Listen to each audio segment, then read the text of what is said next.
Hi guys, Neil Waterhouse. This week's quick video shows how to see how many items any eBay seller is selling. And I'll also show you how to see all the items that any eBay seller has sold in the last 90 days. And everything that I show you in this video, you can do this for free without subscribing or using any third-party software. If anybody new to this channel, my name is Neil Waterhouse. I've been selling on eBay for 24 years and I'm the author of $1 Million eBay Business from Home. So let's launch straight into it.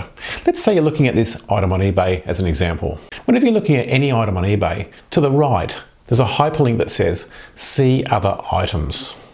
Click that link and you'll see how many items this eBay seller is selling. For this example, this seller has got 210 items listed. The next thing that you can quickly do is scroll down to the left-hand side until you see Sold Items. Now check that box next to sold items and now you'll see all the items that this seller has sold in the last 90 days. Notice that the prices turn green, meaning these items have sold. When eBay shows prices in green, this means they are sold items. If you also want to see the dates and quantities that sold, make sure you check out this video up here. I'll also put a link below the video.